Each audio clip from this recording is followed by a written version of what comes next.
Magandang araw sa inyong lahat mga bro. Una sa lahat, nagpapasalamat tayo sa Diyos sa panibagong pagkakataon na pinagkaloob po sa atin para makagawa po tayo ng mga tutorial patungkol sa wirings ng ating mga motor. Sasagutin ko lang mga bro ng mabilisan. Pero kasi nagtanong sa akin kung ano daw yung wiring color coding ng Ayoto na handle switch. So tama mga bro. Meron kasi tayong Ayoto na handle switch. Kaso alarm pala ito. Mali yung nakuha ko. Kunin ko lang. Ayun. Ito yun mga bro.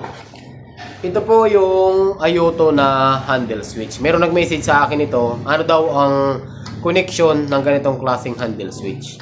Ito mga bro, hindi pa natin to inaral. So gagawa natin siya ng tutorial on the spot. So kahit hindi natin alam ito mga bro, gamit ang multimeter, ituturo ko sa inyo mga bro yung function ng ganitong klaseng handle switch. Okay?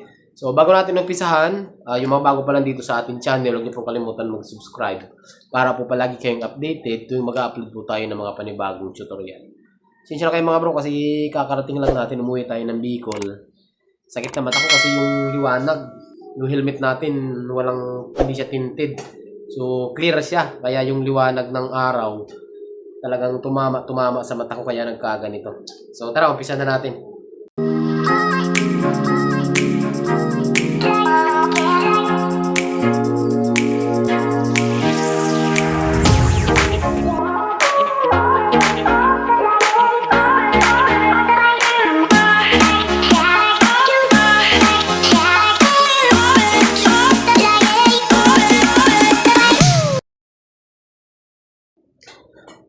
Para po dun sa mga nagtatanong, panoorin nyo po ng maigi.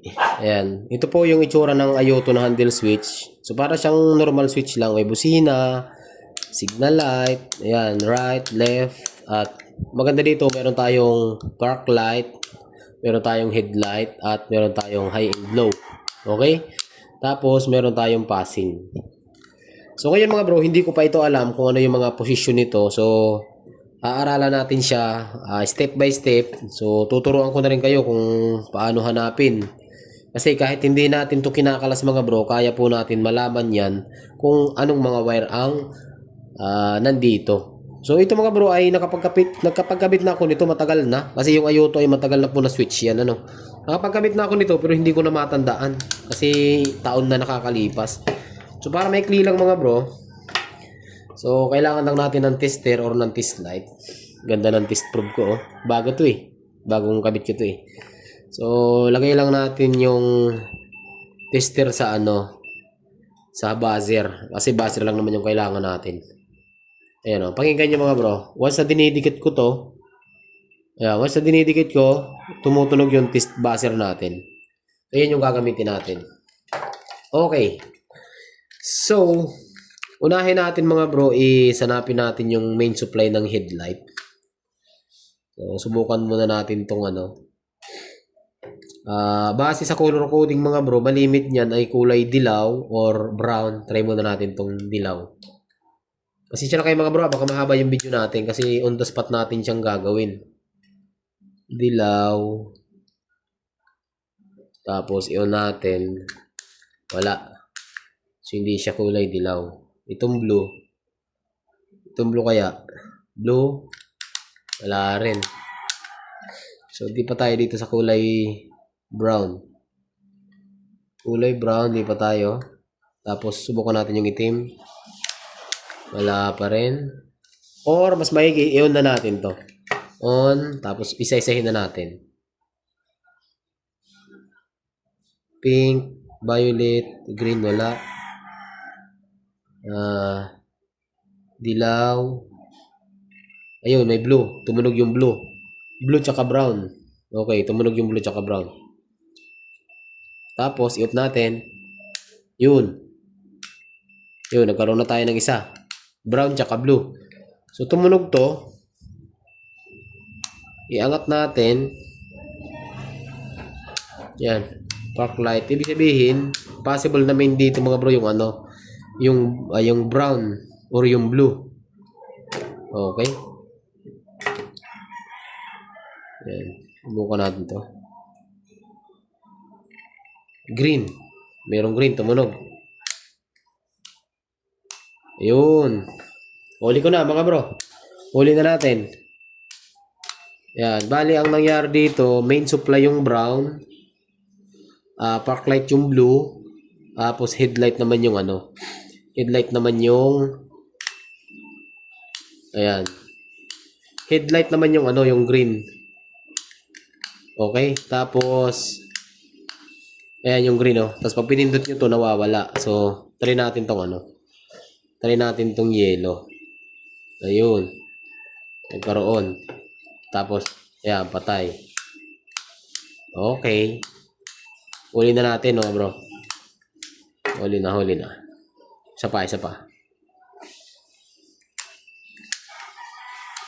Park light. Park light yung... to. Yan, park light. Headlight naman yung green. Headlight yung green. Yan. Tapos, high naman yung, ito wala. Ayun, mayroon siya, oh. Passing light. So, magkasama yung passing light mga bro sa ano. Magkasama yung passing light dito sa dilaw. Okay? Yung dilaw niya mga bro, magkasama. Bali yung passing light tsaka yung high magkasama. Gets nyo ba? Mamaya ipapaliwanag ko sa inyo. Ayan o. Naka-high o. Diba? Ayan, naka-high siya. So, nakuha na natin yung headlight. So, dito naman tayo sa signal light. So, baka panigurado yan mga bro. Ito yung ano. Ito yung main. Yung dilaw. Subukan natin yung left. Left.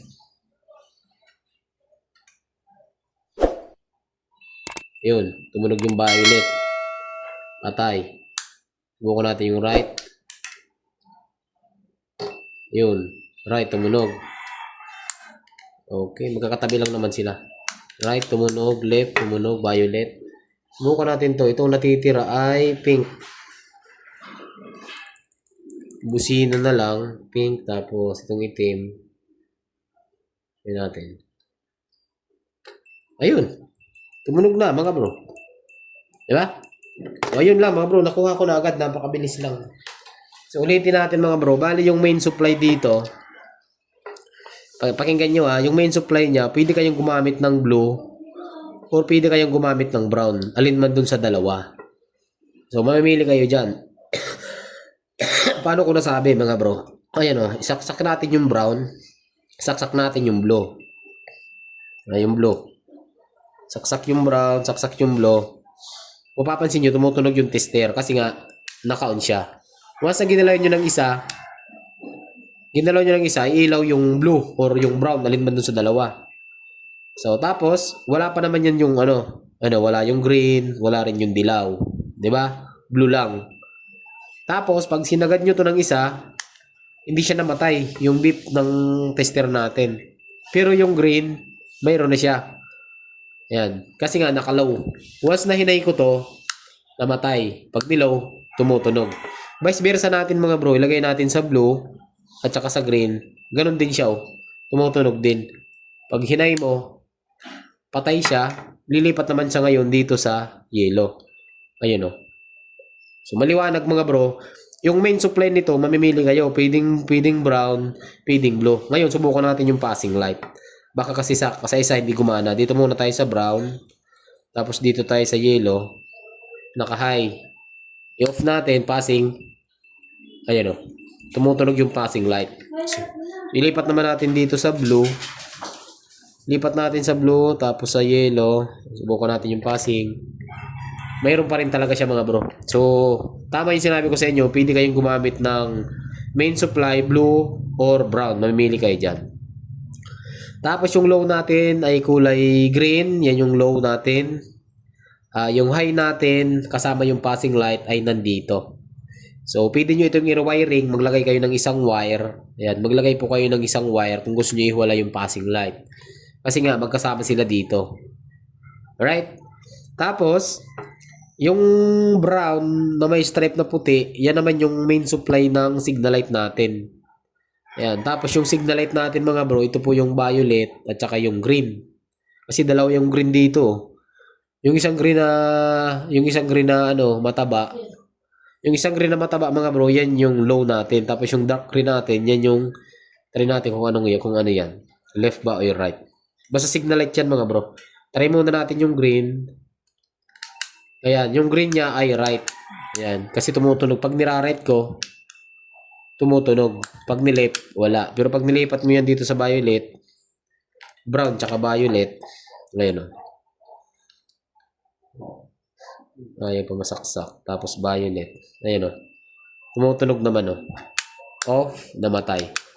So, bali mga bro, ang natitirang wire na lang is yung pink at saka yung black. Dalawa ang wire niya mga bro, hindi siya kumuha sa accessory wire. Ano, pink tsaka black. Ayan o. Hindi siya tumutunog. Diba? Hindi siya tumutunog. Tapos, pag pinindot nyo to, tumutunog siya ngayon. Ibig sabihin, ito yung wire ng signal light natin. So, maliwanag tayo dyan mga bro dark green tsaka violet, signal light. Pink tsaka itim, busina. Brown na may stripe na white, main supply or yan yung galing ng flash relay. Solid brown, main supply. Blue, park light. Or pwede siya maging vice versa. Pwede blue yung maging park light ay main supply, brown naman yung maging park light natin. Tapos itong green ay low at ito high, tsaka yung passing light magkasama sila dito. Sana mga bro maliwanag po sa inyo yung wiring ng Ayoto na handle switch. Sa mga gusto pang magtanong or meron kayong gustong gawa natin ng video, mag-comment na lang kayo dyan mga bro. So hanggang dito lang, magandang araw sa inyong lahat at ride safe po palagi.